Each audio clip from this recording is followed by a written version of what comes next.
En la carta a los Gálatas hay una constante en torno al tema de la libertad.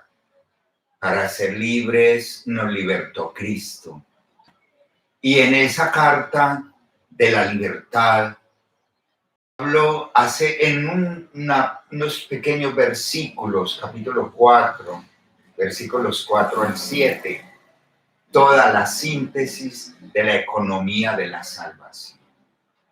Cuando llegó la plenitud de los tiempos, envió Dios a su Hijo, nacido de una mujer, nacido bajo la ley, para rescatar a los que estaban bajo la ley, para que llegáramos a ser hijos por adopción. De modo que ya no eres esclavo, sino hijo. Y si eres hijo, eres heredero. Ahí está toda la síntesis de lo que la encarnación del Verbo, nacido de mujer, su muerte en la cruz y su resurrección nos han regalado. Ser hijos en el Hijo y derramar en nosotros el mismo espíritu del Hijo para llamar a Dios Papá, Abba, Padre querido. Toda esa libertad de hijos, ese gozo de hijos, nos lo trajo Cristo. Ese es el anuncio, ese es el querigma de los apóstoles, todos, y de Pablo.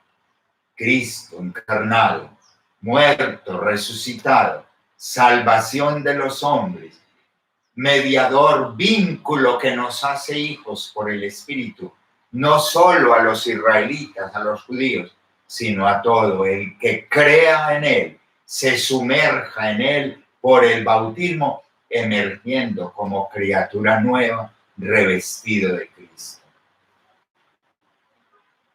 En la carta, las dos cartas a los Corintios son preciosas. La primera carta de una riqueza como para un curso completo. Primera de Corintios es de una riqueza inmensa. En Primera Corintios nos va a presentar Pablo la locura de la cruz. Eso que a él lo enloqueció, la cruz de Cristo. Los griegos buscan sabiduría, los judíos milagros, signos. Pero yo no tengo de qué hablar, sino de un Cristo crucificado. Escándalo para unos, locura para otros. Para los judíos, escándalo. Un Salvador, un Mesías, un Dios crucificado. Si Yahvé es el Dios de los ejércitos. Locura. Y para los griegos, necedad, tontería, locura. Un Dios crucificado.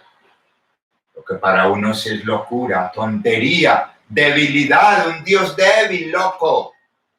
Para nosotros, dice Pablo, para los que creemos en Cristo, eso es fuerza y sabiduría de Dios. Por eso ya no me gloriaré en nada. Líbreme Dios de gloriarme, si no es en la cruz de mi Señor Jesucristo. Y con Él y por Él, yo estoy crucificado para el mundo y el mundo para mí.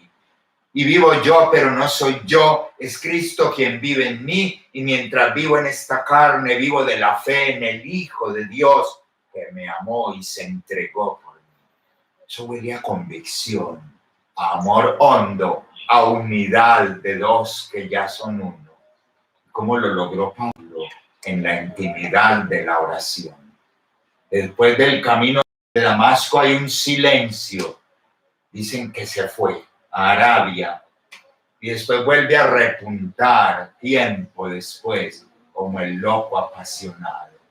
Tuvo que haberse ido a beber de las fuentes del corazón de aquel que le robó el suyo en el camino de Damasco. Tuvo que ser una etapa fuerte de vida contemplativa, de quietud, de sosiego amoroso, de bucear en el océano de la palabra, de la ley que tanto Pablo defendía, de la ley de Moisés y de las palabras que lo marcaron en el camino y la visión que tuvo de Cristo y lo que el mismo Señor le habló y le reveló, porque él va a decir, por último, se me apareció también a mí. Y cuando aquel, hablando de Dios Padre, que me eligió desde el vientre de mi madre, tuvo a bien revelarme a su Hijo. Oiga, tuvo a bien, o sea, reconoce que fue un regalo inmerecido. Entonces Pablo dice que se fue a llenarse de esa ciencia divina que habla en lo escondido. Toda la riqueza de sus cartas, todo el fuego de su apostolado, ¿de dónde brotan? De una relación honda de amor con su Señor.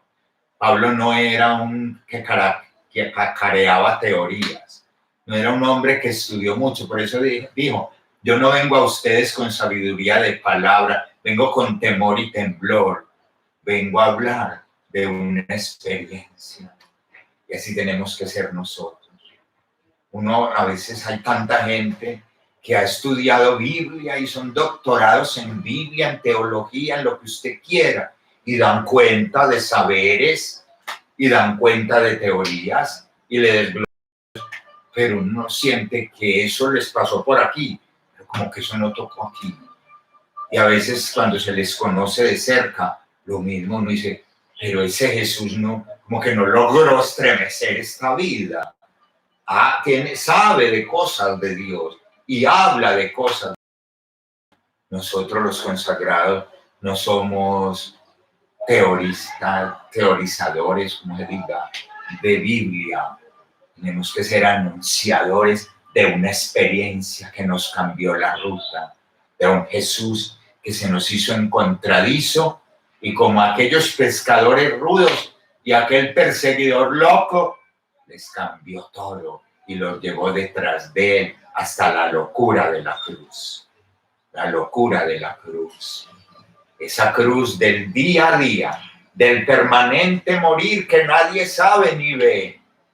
Y no es un masoquismo ni un martirio doloroso, ay, que me den duro en la comunidad, poderme parecer a Jesús. No, la cruz es esa donación de cada día morir a mi ego, a mi yo. Eso lo hemos hablado tantas veces. Es en la cruz del día a día, el Jesús bello que hay en ti, en cada renuncia, en cada ratificar tu opción, en cada vez clavar, cada vez volver al amor primero, en cada vez profundizar en las raíces de tu llamado, primero a la vida, luego a ser cristiano y luego a este seguimiento que te trae tan loco y enamorado del Señor en la vida consagrada. Viste un elegido, un preferido, no botes ese regalo. Dios no retira sus dones, también lo dirá Pablo. Dios no retira sus regalos. Los regalos de Dios son irrevocables. Eso lo dijo él refiriéndose a los israelitas. Ese llamado, esa lección que Dios hizo a su pueblo, él no se arrepintió de eso, ni lo revoca, ni lo retira. Eso sigue en pie y Dios los llevará también. Y eso es válido también para nuestro llamado vocacional. Dios no retira sus dones, pero tenemos que ser generosos en la escucha, asiduos en la oración, que es donde cala y el alma se une al Maestro. Generosos en la oración, hasta la cruz misma de cada día. En 1 Corintios, Pablo, además de este tema de la locura de la cruz, porque nosotros nos llaman locos, es que a ustedes les han dicho locos. Niña, ¿usted qué le pasó? Usted es tan linda. ¿Usted qué está haciendo allá? ¿Será que no tenía otro futuro? Ustedes están locos. Y plata, vayan a montar una empresa, a formar un hogar. Nosotros estamos locos. Él también estaba loco. Y qué locura tan cuerda. Yo creo que este seguimiento de Jesús en cualquiera de los llamados, la vida matrimonial, la vida profesional, pero cuando se vive el evangelio a profundidad, en radicalidad, como esposo, como profesional, es una locura, pero es la única locura cuerda, porque es trastocar todo el orden de cosas, el esquema de común aprobación, los estereotipos sociales. Entonces a uno lo miran como un bicho raro, es que le pasó, estos están locos, qué locura tan cuerda, vivimos tan felices, ¿cierto, muchachos? Por aquí es, y ni un paso atrás, hacia adentro, mar adentro, fijo los ojos en Jesús y en sus testigos que como Pablo animan, entusiasman. Y uno dice, si los santos pudieron, ¿por qué no yo? Vamos, está adelante. En 1 Corintios también hay un tema muy bello y es el tema eclesial. Una carta por excelencia eclesial es la de los Efesios, como decíamos ahora, pero la de 1 Corintios también tiene unos matices muy de iglesia. En ese capítulo 12, donde nos describe la iglesia como un cuerpo, donde Cristo es la cabeza y cada miembro tiene su función y ninguno es más importante que el otro, ninguno puede decir al otro no te necesito. Ustedes ya conocen todo eso. Ese capítulo que desemboca en el 13, donde uno mira los distintos miembros de la iglesia. Unos son los labios que anuncian, los ojos que miran, que descubren la necesidad del pobre, del enfermo, del necesitado, los pies misioneros que van, las manos que comparten, que abrazan, que consuelan, el oído que escucha, esa pastoral de la escucha, y otros, el corazón que está escondido, la vida contemplativa, como lo dijo Teresita del Niño Jesús, que en ese cuerpo ella quería ser el corazón, el amor, porque si el corazón se paraliza, todos los otros miembros se mueren. La oración, la vida contemplativa, el corazón de la iglesia, y así lo han reconocido hermosamente nuestros últimos papas. Han hablado hermoso del carisma, de la vida contemplativa en la iglesia. Entonces, cada Teresita se veía, decía, me veo en todos los miembros. Quiero ser la devoción del sacerdote, quiero ser el fuego del apóstol, del profeta, quiero tener la valentía del guerrero, del misionero, del mártir. Yo quiero serlo todo. Pero tú, Jesús amado, me has dado un lugar en el corazón de mi madre, la iglesia. Yo quiero ser el amor. Y ahí descubrió ella su vocación. Mi vocación es el amor. E indudablemente las demás vocaciones, las vocaciones de vida activa, de vida apostólica, tienen que ser pulso de ese corazón amante que es el corazón contemplativo. La contemplación y la oración no es solo de monjes y monjas de vida específicamente contemplativa. Todo cristiano tiene que ser un hombre contemplativo, un hombre de intimidad con su amado. Solo desde el amor se puede vivir esta locura. Y los carismas fueron destellos de la locura de los santos que estaban enamorados. Misioneros locos en selvas, en mares, en barrios marginados o en barrios residenciales donde también hay tanto que llevar de Dios porque hay cosas que no se pueden comprar. Allá los locos de Cristo, los contemplativos en la acción.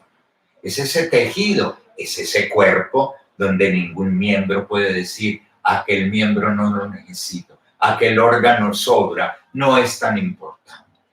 Todos somos la iglesia del Señor, unidad. Como la anécdota de anoche que no se me va a olvidar.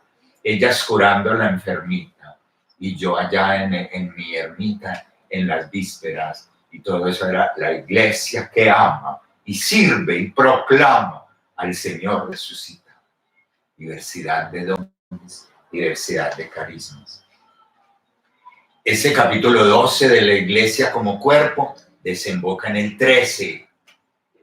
Si yo hablara, si yo tuviera todos esos carismas, si yo fuera ojos, manos, pies, lengua, oídos, si hablara todas las lenguas, si entregara mi cuerpo a las llamas, si diera todo a los pobres, pero no tengo amor, no nada. Soy un tambor que aturde, un platillo que hace ruido.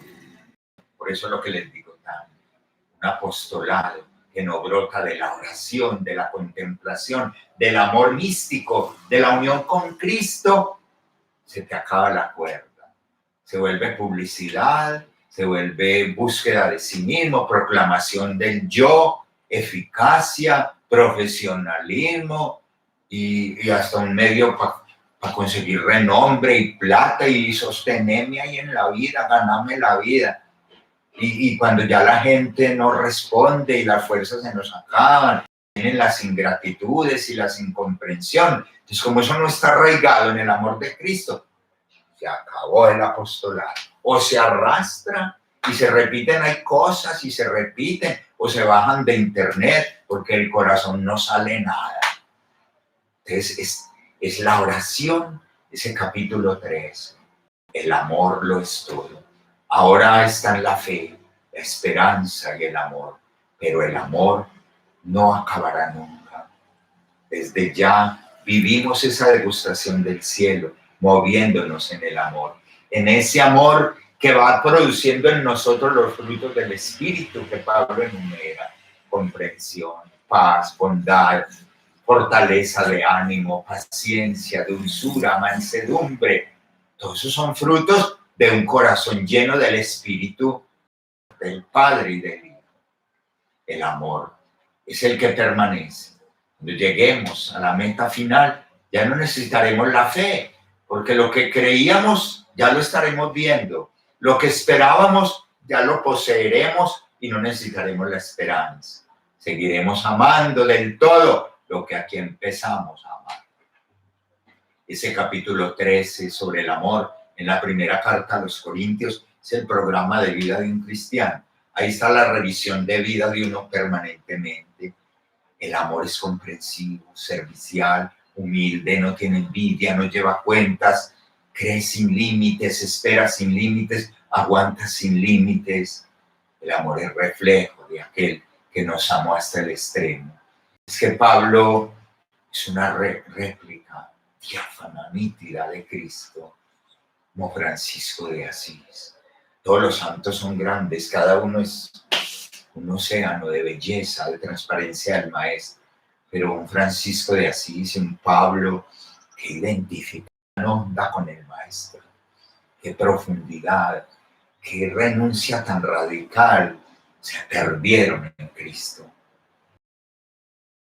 Yo sé que ustedes en sus congregaciones leen constantemente las vidas de sus fundadores, las constituciones, los principios, las cartas de ellos. ¿Y todo eso de dónde se nutrió? De la palabra de Dios.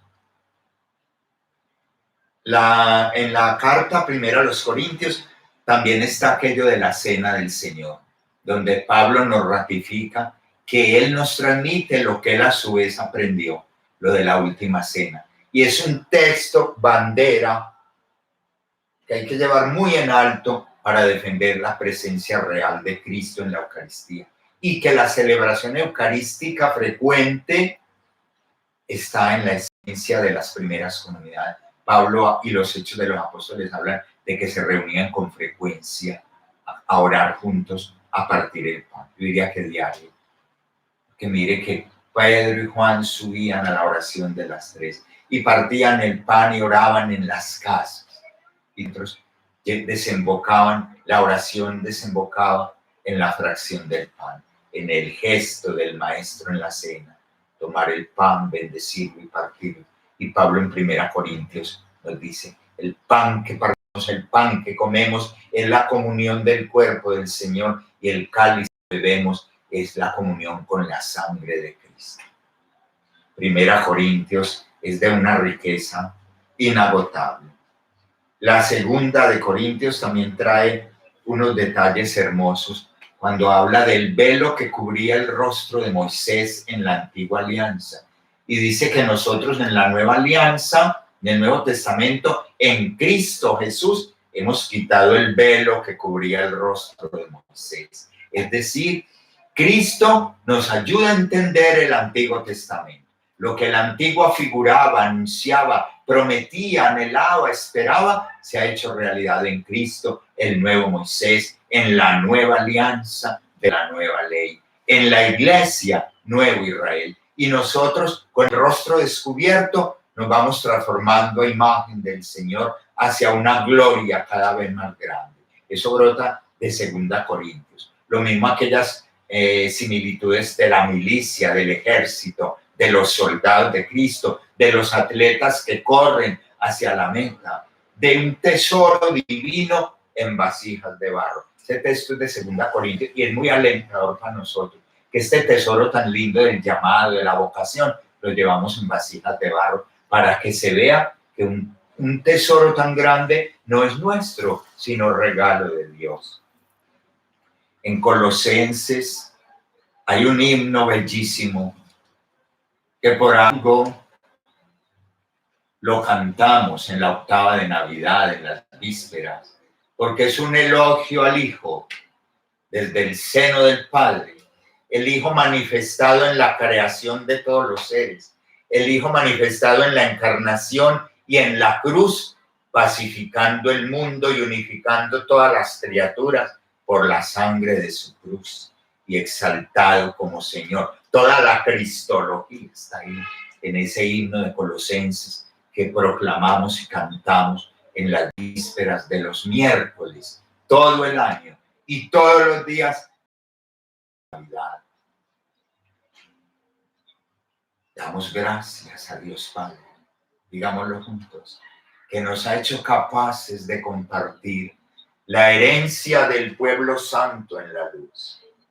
Él nos ha sacado del dominio de las tinieblas y nos ha trasladado al reino de su Hijo querido, por cuya sangre hemos recibido la redención, el perdón de los pecados.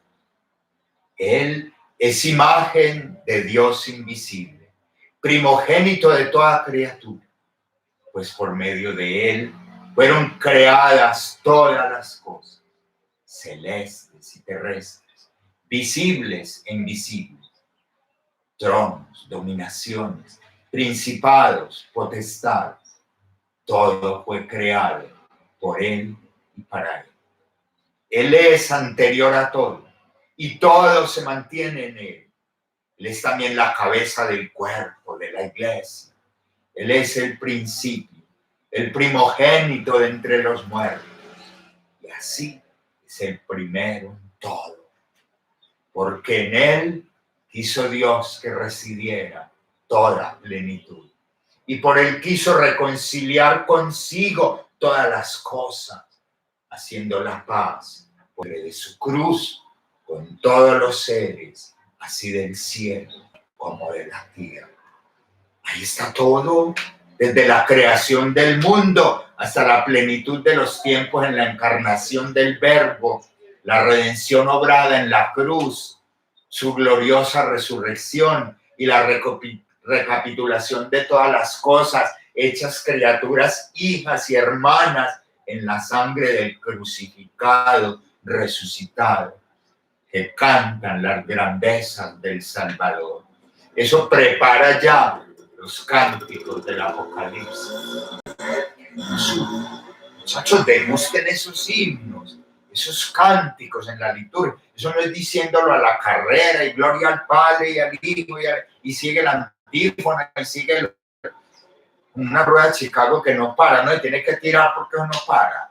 La liturgia es para gustarla, saborearla. Silencios entre un salmo y otro, entre un cántico y el salmo, para entrar, para dejar que permee la palabra, para sumergirnos en la contemplación del misterio que está ahí sintetizado y proclamado y del que somos parte, anunciadores, signos y testigos. Por eso la liturgia de las horas tiene que ser reposada, no es a la carrera, a los trancazos, porque vamos para el colegio, porque vamos para la clínica, porque vamos para la clase, porque vamos para la huerta. El tiempo de Dios hay que delimitarlo con cierta soltura y con el respeto y dignidad que se merece. Traten de ir rescatando en sus casas. Yo no sé cómo hacen la liturgia de las horas, pero son también apuntecitos que desde acá nos ayudan a mejorarla, a engrandecerla, a dignificarla, a hacerla verdadero momento celebrativo y de encuentro con la palabra y con las realidades de la casa y del mundo que deben entrar, integrarse, incorporarse a la liturgia de las horas. Esos salmos, esos cánticos, ¿qué resonancia hacen de lo que estamos viviendo? ¿Cómo iluminan lo que estamos viviendo? ¿Cómo impregnan de esperanza y de salvación lo que estamos viviendo?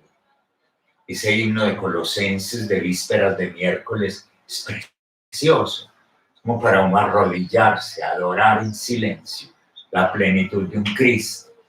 Y qué es plenitud nuestra. Miren, es que como dice, porque en Él, en el Hijo, quiso Dios que recibiera toda plenitud.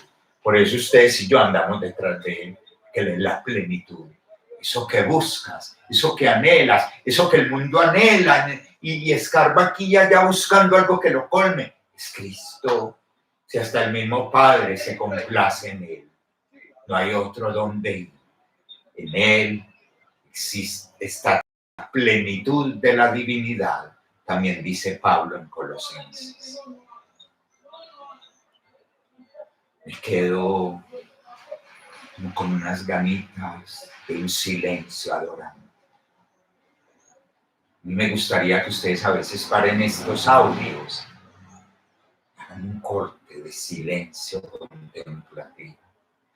Yo siempre les dije desde el primer día que esta clase está inserta y concebida, según lo entendí yo cuando me la asignaron en la CRC, en esa dimensión orante de la palabra, en esa dimensión contemplativa que ilumina y que mueve y jalona el apostolado y el camino del discernimiento y de la vida consagrada. Retomen de las clases frases, reflexiones, textos para llevarlos a tu oración personal, a tus momentos de soledad, de adoración, de visita al sagrario, de silencio en tu celda o de oración en común.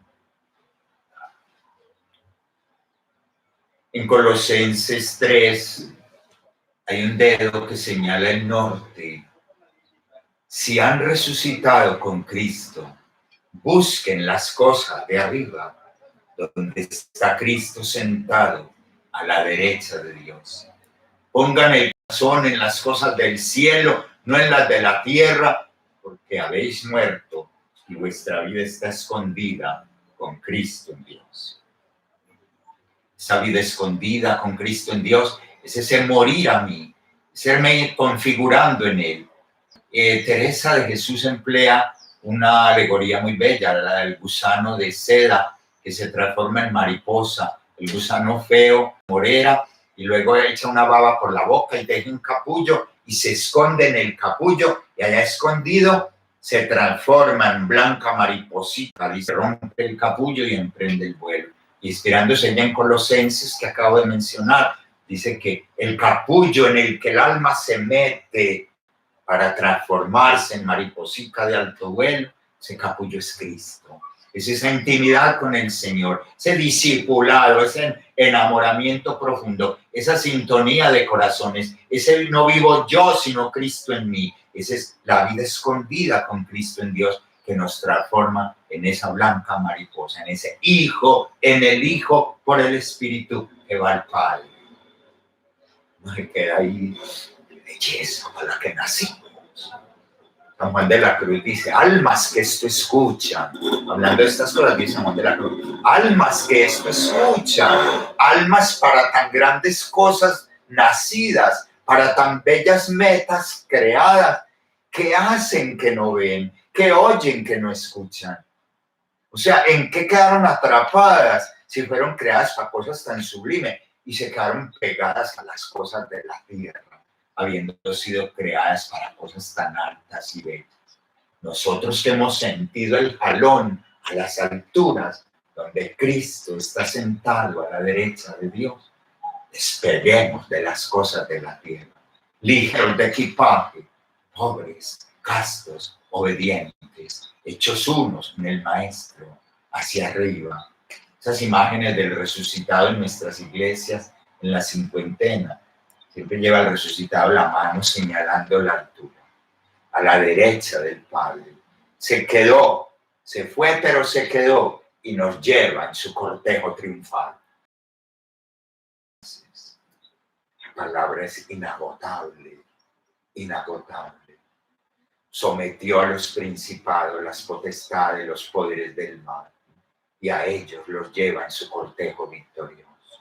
Y a nosotros, nos va a decir Juan en Apocalipsis, nos lleva en el cortejo, que vamos tras él, donde quiera que vamos. Nuestra meta es él. Y no hay que esperar a morirnos para llegar. Ya está en nosotros. Y nos toca cada vez configurarnos más con él y transmitir a otros no la propaganda vocal, sino la experiencia gozosa de vivir en él.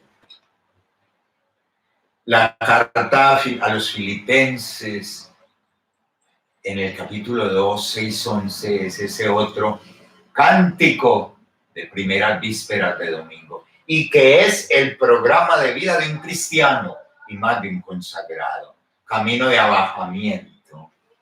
Cristo, a pesar de su condición divina, no hizo alarde de su categoría de Dios. Al contrario, se anonadó a sí mismo y tomó la condición de esclavo, pasando por uno de tantos. Y así, actuando como un hombre cualquiera, se rebajó hasta someterse incluso a la muerte, y una muerte de cruz. Y por eso, que se abajó, Dios lo levantó sobre todo y le dio un nombre, sobre todo nombre, para que al nombre de Jesús toda rodilla se doble en el cielo, en la tierra, en el abismo, toda lengua proclame: Jesucristo es Señor, para gloria de Dios Padre. Y a ello lo proclama Pablo, porque antecito nos ha dicho: tengan en ustedes los mismos sentimientos de Cristo, el cual no hizo alarde de su categoría de Dios. Programa de vida y pan consagrado. No basta cantarlo en vísperas, es para revisarnos en ese espejo del Dios grande que se abaja a las entrañas de la Virgen, a las pajitas del pesebre, al despojo de la cruz, a los pies de los discípulos, a la soledad del sepulcro, a la pequeñez del pan, a tu corazón y al mío, al rostro del pobre, del necesitado, del pobre de mil maneras, para que ahí lo encontremos. Caminos de abajamiento, de simplicidad, de soltura, de descomplique, de libertad, de sencillez, de alegría.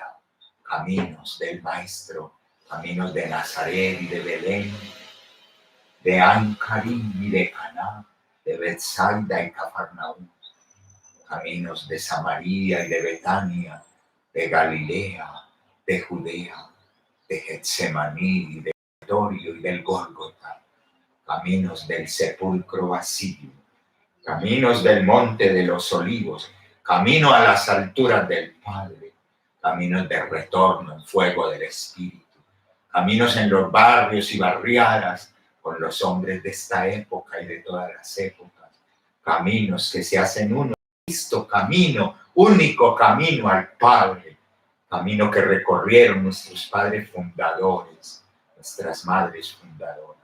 Nosotros también los tenemos, nuestros padres y madres del desierto, y luego nuestro San Benito, y Romualdo, y Bruno, y Bernardo de Claraval, Teresa de Ávila, y Juan de la Cruz, y Teresita,